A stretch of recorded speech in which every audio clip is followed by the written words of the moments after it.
السلام علیکم ورحمۃ اللہ۔ الحمد للہ وکفا وسلام علی من لا نبی بعد۔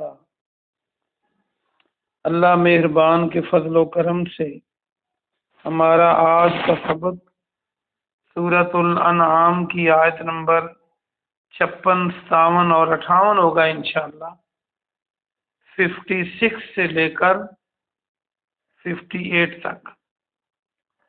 اعوذ باللہ من الشیطان الرجیم، بسم اللہ الرحمن الرحیم۔ قل انی نہیت، قل کہہ دیجئے پیارے محمد صلی اللہ علیہ وآلہ وسلم، یہ بریکٹ میں کریں، فرما دیں، انی بے شک میں، نہی تو منع کیا گیا ہوں، یہ نہی عن المنکر آپ بار بار پڑھ چکے ہیں، اور ویسے بھی اردو والا نہیں جو ہے یہ آرام سے بن سکتا ہے، یہ اگر آپ یاد کرنے کے لیے بنائیں۔ ان اعبد الذین، ان کے اعبدا میں عبادت کروں، الذین ان کی، تدعون تم پکارتے ہو، یہ شروع کی تا ہے، اس کا معنی تم، واو نون جمع کی علامت دال عین ہے، دال عین کے آگے الف لگا دیں تو دعا بن جاتا ہے، جو ہم دعا مانگتے ہیں، اور یہ پکار جو ہے دعا میں بندہ پکارتا ہی ہے، بلاتا ہی ہے، من دون اللہ، اللہ کے علاوہ۔ قل کہہ دیں، فرما دیں، قل لا اتبعو، لا نہیں، اتبعو میں پیروی کروں گا، میں پیروی نہیں کروں گا، میں اتباع نہیں کروں گا۔ اتباع کل بھی آپ نے پڑھا تھا، الف تے بے الف عین۔ اہواءکم تمہاری خواہشات کی، اہوا کو یہ جمع ہے ہوا کی، تو اردو میں ہم حرص و ہوا کا لفظ بولتے ہیں، کس کے لیے؟ خواہشوں کے لیے، حرص و ہوا، حرص لالچ وغیرہ کے لیے، تو میں تمہاری خواہشات کی پیروی نہیں کروں گا۔ قد یقیناً،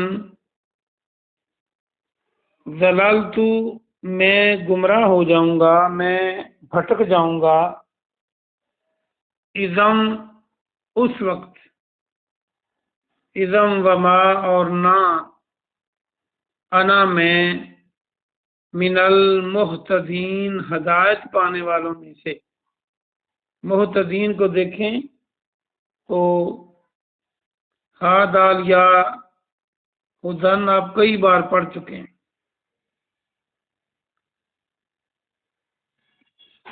اور میں ہدایت پانے والوں میں سے نہیں ہوں گا، یہ لفظی ترجمہ تھا۔ اب اس کا با محاورہ ترجمہ دیکھیں۔ پیارے محمد صلی اللہ علیہ وآلہ وسلم آپ فرما دیں، بے شک میں ان کی عبادت سے منع کیا گیا ہوں جن کو تم اللہ کے علاوہ پکارتے ہو۔ پیارے محمد صلی اللہ علیہ وآلہ وسلم دو بار اس میں کل آیا۔ فرما دیں میں تمہاری خواہشات کی پیروی نہیں کروں گا، یقیناً میں اس وقت کیا، اگر خواہشات کی پیروی کروں، تمہاری خواہشات کی، گمراہ ہو جاؤں گا، بھٹک جاؤں گا، اور ہدایت پانے والوں میں سے نہیں ہوں گا اگر میں ایسا کروں گا۔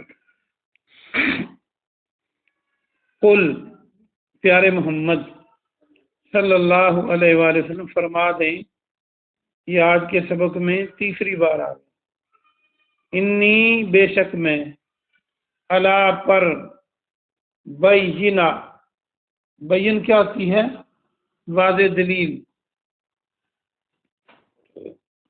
بے شک میں روشن دلیل پر ہوں، بینتم من ربی، اپنے رب کی طرف سے، وکذبتم، اور تم جھٹلا چکے ہو، اور تم نے جھٹلایا ہے۔ کذبتم، تم کے معنی تم۔ دیکھیں جو ہماری اپنی زبان ہے اردو اور پنجابی، اس میں بھی ہم دوسرے کو، سامنے والے کو تم کہتے ہیں، آپ یا تم یا تو۔ تو عربی میں بھی جو ضمیر تم آئی ہے اس کا معنی تم، بے ہی اس کو، ما اندی نہیں ہے میرے پاس، ما جو، تستعجلون تم جس کی جلدی کرتے ہو۔ تستعجلون کو دیکھیں تو تا کے معنی تم، اور واو نون جمع کی علامت ہے۔ تو اردو کا لفظ جو اجلت ہے، عین جیم لام تے، اجلت تیزی جلدی، اور شادی کے موقع پر حقمیر میں موجل، ایک حقمیر کا نام ہے جو فوری دے دیا جاتا ہے، وہ مشکل لفظ ہے۔ اجلت تو آپ اس کو جانتے ہیں، اجلت کے ساتھ، تیزی کے ساتھ، جلدی سے۔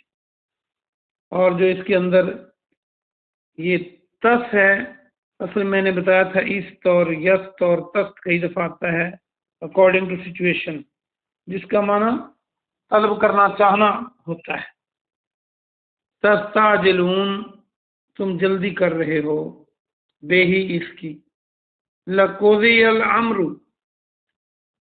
یقیناً، لام تاکید کے لیے ہے، لام قضیہ فیصلہ کر دیا گیا ہوتا۔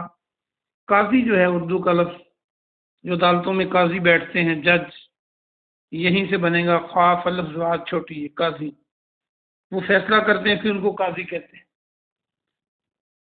قضاء کا لفظ بھی ہم بولتے ہیں کہ فلاں قضاء الہی سے فوت ہو گیا ہے، کہ اللہ کا فیصلہ آ جاتا ہے تو بس بندہ فوت ہو جاتا ہے۔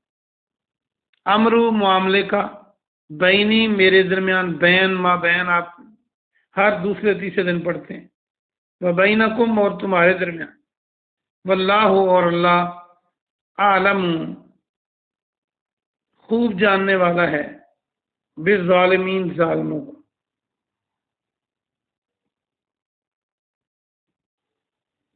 تو یہ 3 آیتیں ہوگی ہماری، اس کا بامحاورہ ترجمہ سنیں۔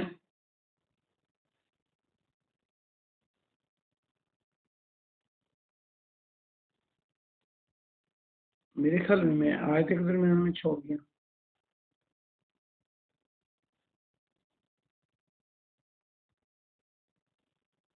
آیت نمبر 57 کو دوبارہ دیکھیں، آدھی آیت پڑھا کے میں نے اگلی آیت شروع کر دی، تو وہ حصہ رہ گیا ہے، وہ پہلے سن لیں۔ قل انی علی بینۃ من ربی وکذبتم بہ، اتنا آپ پڑھ چکے ہیں۔ آپ فرما دیں کہ میں اپنے رب کی طرف سے روشن دلیل پر ہوں، اور تم اس کو جھٹلا چکے ہو، اور میرے پاس نہیں ہے جس کی تم جلدی کرتے ہو۔ یہاں تک پڑھ لیا ہم نے۔ اگلا ایک حصہ رہ گیا اس آیت کا، ان الحکم الا للہ، ان نہیں ہے، الحکم حکم، الا للہ اللہ کے علاوہ، مگر اللہ، اللہ کے علاوہ حکم نہیں ہے، یعنی حکم نہیں ہے مگر اللہ کا۔ یقص الحق کا، وہ بیان کرتا ہے حق کو۔ یقصوں کو دیکھیں تو قصہ جو آپ کہتے ہیں اردو میں، قصہ کیا ہوتا ہے؟ کوئی چیز ہوتی ہے جو بیان کی جاتی ہے کہانی کی طرح پہ،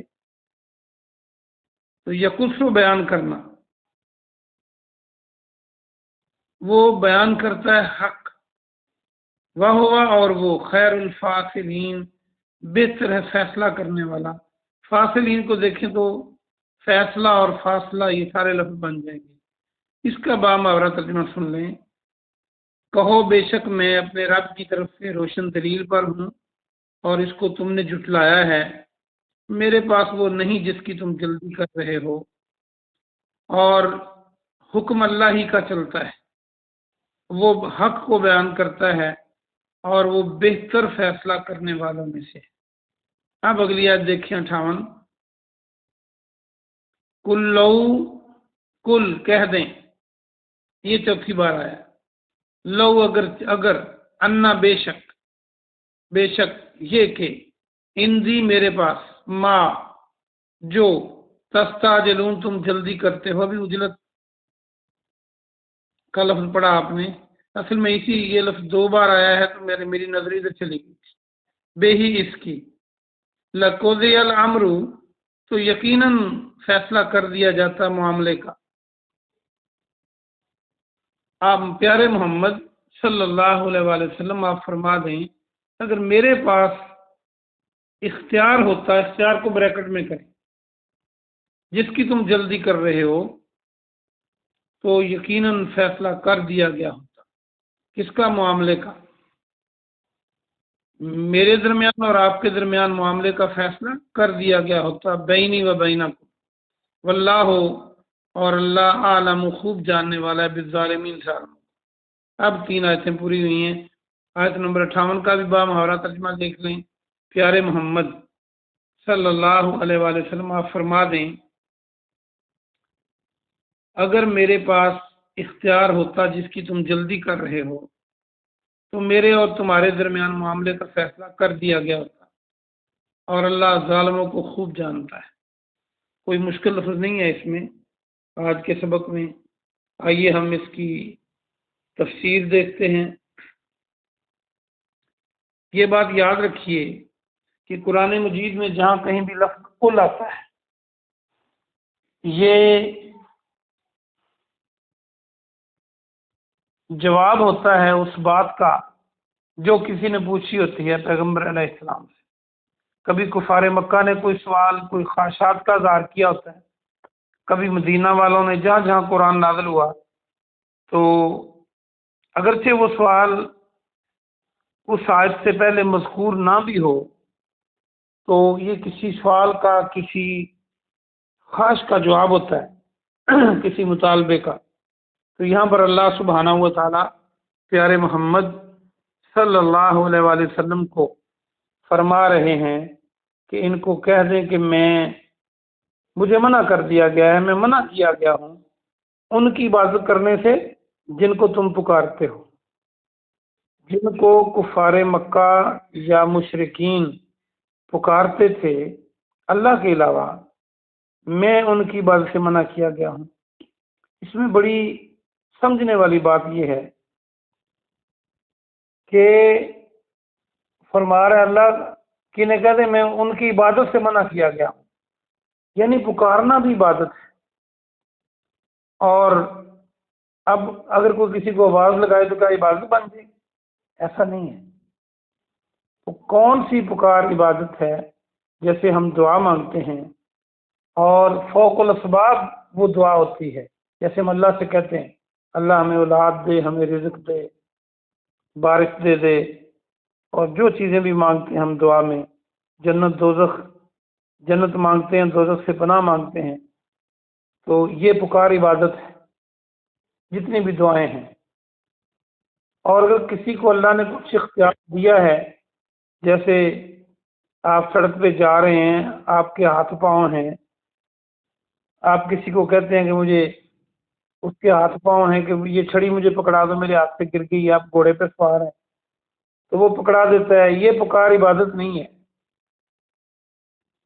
یہ تو وَتَعَاوَنُوا عَلَى الْبِرِّ وَالتَّقْوَى، اللہ نے خود فرمایا کہ نیکی اور پرہیزگاری کے کاموں میں ایک دوسرے سے تعاون کیا کرو. تو یہ سمجھنا ضروری ہے کہ جو دعا ہے، جو پکار ہے دعا کی، وہ صرف اللہ سے کی جا سکتی ہے اور یہ عبادت ہے. اور اللہ اپنے نبی کو یہ کہہ رہا ہے کہ آپ ان کو کہہ دیں تاکہ کسی کو شک نہ رہے کہ اللہ کے علاوہ کسی کو دعا میں پکارا جا سکتا ہے. اگر کوئی ایسا کرے گا تو وہ اس کی عبادت ہوگی. آپ نے مختلف دعائیں لوگوں سے سنی ہیں. کئی لوگ جنات کو پکارتے ہیں، کوئی فرشتوں کو پکارتے ہیں، کوئی انبیاء کرام کو پکارتے ہیں. اللہ نے ایسا کوئی حکم نہیں دیا. یہ ساری مخلوقات تو اپنی پوری زندگی میں خود اللہ سے مانگتی رہی. آگے فرمایا کہہ دیں میں تمہاری خواہشات کی پیروی نہیں کروں گا. اس کا مطلب یہ بھی ہے کہ خواہشات کی بنیاد پر عبادت نہیں کی جا سکتی۔ عبادت کے لیے قرآن اور حدیث سے دلائل چاہیے کہ کس کی عبادت کرنی ہے، اور وہ اللہ کے علاوہ کسی اور کی نہیں ہو سکتی۔ اور بہت بڑی بات ارشاد فرما دی کہ اگر میں ایسا کروں تو میں اس وقت بھٹک جاؤں گا، راہ راست پہ نہیں رہوں گا، ہدایت پانے والوں میں نہیں رہوں گا۔ حالانکہ انبیاء کرام ایسا کرتے ہی نہیں، وہ تو آتے ہی اللہ کی عبادت پر لوگوں کو لانے کے لیے ہیں۔ تو یہ کیوں کہا جا رہا ہے کہ اگر نبی بھی ایسا کرے جس کا شائبہ تک نہیں، تو وہ ہدایت والوں میں نہیں رہے گا، تو پھر ہم کہاں رہیں گے؟ ہم دعا مانگتے ہوئے، عبادت کرتے ہوئے کبھی خیال ہی نہیں کرتے کہ یہ اس کی دلیل قرآن اور حدیث میں ہے کہ نہیں۔ خواہشات پر ایسا نہیں کرنا چاہیے۔ اگلی آیت میں پھر فرمایا، پیارے محمد فرما دیں صلی اللہ علیہ وآلہ وسلم کہ میں تو اپنے رب کی طرف سے روشن ہدایت پر ہوں، روشن دلیل پر ہوں۔ کیا روشن دلیل ہے؟ جو وحی ہے، اللہ کی طرف سے جو وحی آئی ہے وہ روشن دلیل ہے۔ میں تو وہی کرتا ہوں جو میرا رب کہتا ہے، اور تم اس کو جھٹلاتے ہو، تم نہیں مانتے۔ ہاں، جس کی تم جلدی کر رہے ہو وہ کہا کرتے تھے کہ اگر آپ سچے نبی ہیں، نعوذ باللہ، تو آپ ایسے کریں ہم پر عذاب آ جائے، ہم پر پتھروں کی بارش ہو جائے، وغیرہ وغیرہ، طرح طرح کی باتیں کرتے تھے۔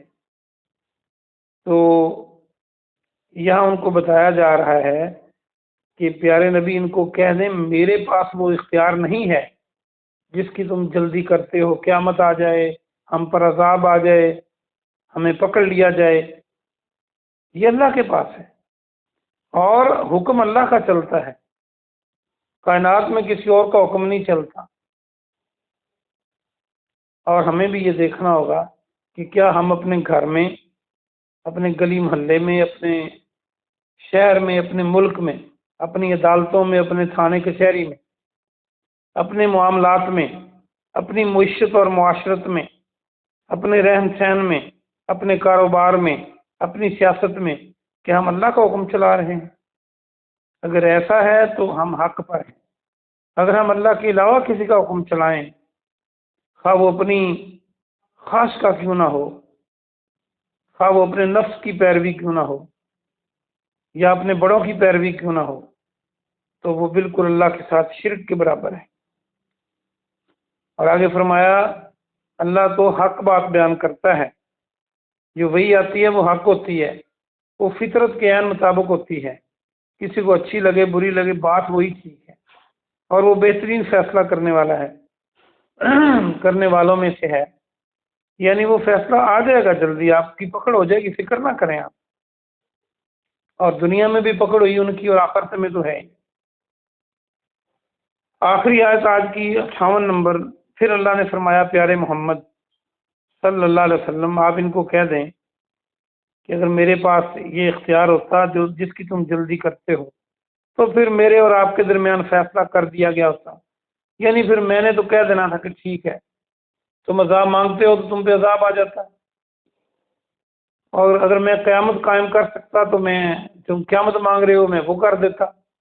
لیکن یہ اختیار اللہ کا ہے، میرا نہیں ہے۔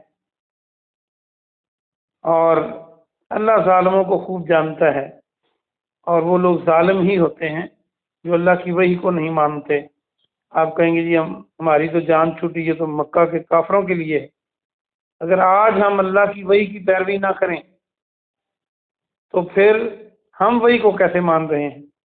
وحی کہے، اللہ کا حکم کہے کہ لوگوں سے نرمی سے بات کرو، ہم سختی سے بات کریں۔